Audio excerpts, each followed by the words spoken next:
मैं Sandeep sir. Hello दोस्तों, आप सभी को स्वागत है solution of Sandeep YouTube channel पर।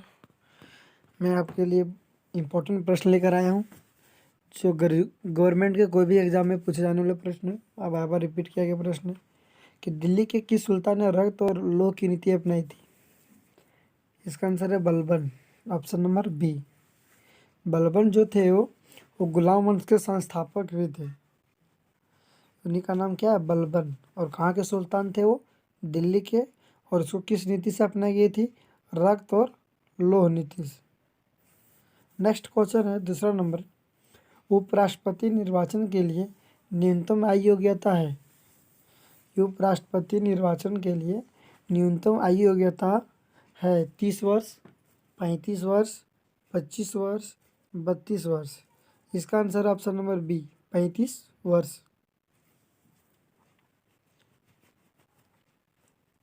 नेक्स्ट क्वेश्चन है,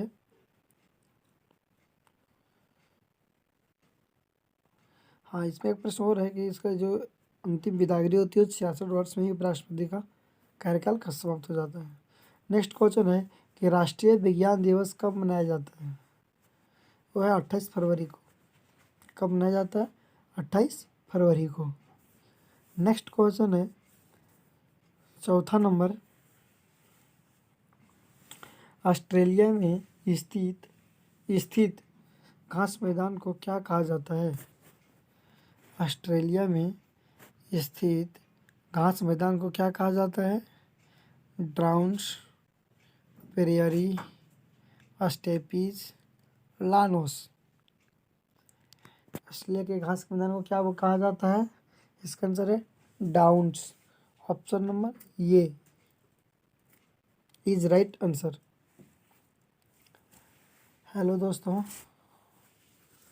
मैं आपके लिए बहुत ही इम्पोर्टेंट प्रश्न लेकर आया हूँ जो गवर्नमेंट के कोई भी एग्ज़ाम में पूछे जाने वाले प्रश्न है और बहुत ही इम्पोर्टेंट प्रश्न है दोस्त। रिपीट किया हुआ प्रश्न है दोस्त। 5 नंबर प्रश्न बहुत इम्पोर्टेंट प्रश्न है, VVI है इस प्रश्न, क्योंकि ये प्रश्न जो है ना हमारे एग्ज़ाम में कोई भी गवर्नमेंट एग्ज़ाम में हो पूछा जाता है इस प्रश्न। तो 5 नंबर प्रश्न है कि बंगाल के गवर्नर को बंगाल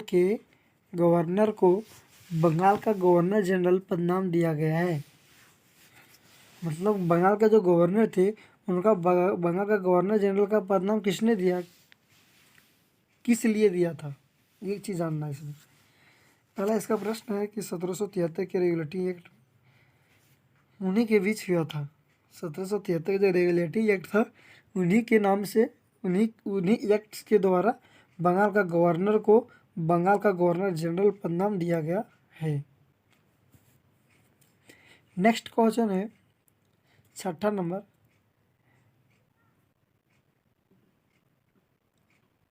पौधों के लिए आवश्यक सूक्ष्म पोषक तत्व बोरॉन, मैग्नीज, निकेल, उपयुक्त सभी। इसका आंसर है उपयुक्त सभी।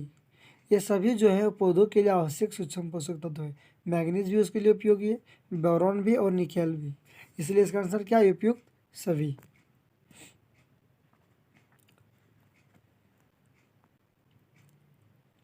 समझा बच्चों? अगर कोई आपसे प्रश्न पूछे कि पौधों के आवश्यक सूक्ष्म पोषक तत्व कौन सी है तो बोलना है बोरॉन, मैग्नीज, निकेल। अगर ऑप्शन दे तो उसको में कहना है कि उपयुक्त सभी है, तीनों प्रकार है।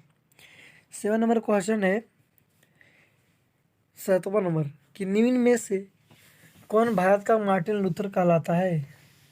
निम्न में से कौन भारत का मार्टिन लूथर कहलाता है? स्वामी विवेकानंद, स्वामी राजा राम मोहन राय, स्वामी दयानंद सरस्वती और स्वामी रामदेव। इसका आंसर है स्वामी दयानंद सरस्वती जी। ये क्या थे? भारत के मार्टिन लूथर के नाम से जाना जाता था। किनको? स्वामी दयानंद सरस्वती जी को। ये भारत के कौन थे? अगर कोई पूछे कि स्वामी दयानंद सरस्वती क्या थे भारत के लिए तो बोलना है मार्टिन लूथर। नेक्स्ट क्वेश्चन है 8वां नंबर कि अस्थियां का वैज्ञानिक अध्ययन विज्ञान के किस शाखा के अंतर्गत किया जाता है? Osteology, cardiology, neurology, ophthalmology. इसका आंसर है option number A, osteology. Osteology के द्वारा ही हड्डियों का वैज्ञानिक ने अध्ययन किए थे इसके शाखा के लिए। नेक्स्ट प्रश्न है, निम्नलिखित कवियों में से किसे अष्टछाप कवियों में नहीं शामिल किया जाता है? सूरदास, कबीरदास, छेता स्वामी, नंददास को। इसका आंसर है कबीरदास को। कबीरदास जो थे वो अष्टछाप कवियों में नहीं शामिल किया गया था, और सूरदास को किए गए थे, छेता स्वामी भी थे, और नंददास भी क्या थे, अष्टछाप कवियों में शामिल थे, लेकिन कबीरदास जो थे वो अष्टछाप कवियों में शामिल नहीं थे। तो इसका आंसर कोई अगर पूछेगा कि निम्नलिखित में से किस कवियों को अष्टछाप कवियों में नहीं शामिल किया गया, तो आपको क्या बताना है? कबीर दास।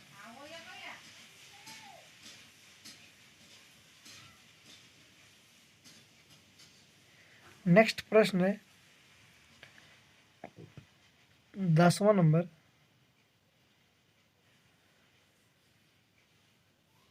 भारतीय संविधान में कितने प्रकार के मौलिक अधिकारों का वर्णन किया गया है?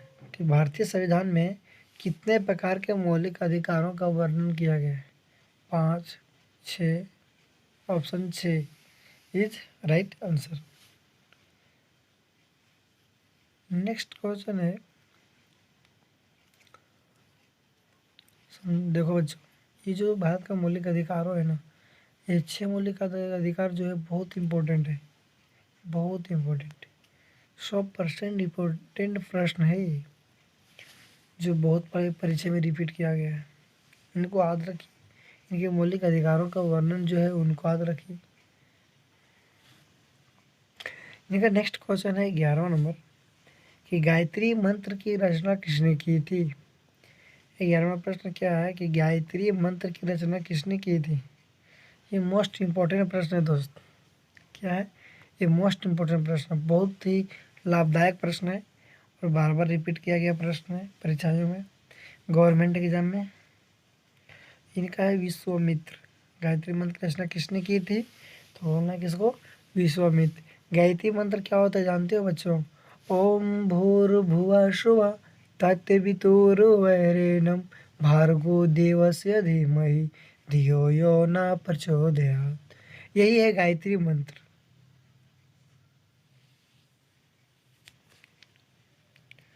किनके किसने रचना की थी? विश्वामित्र ने।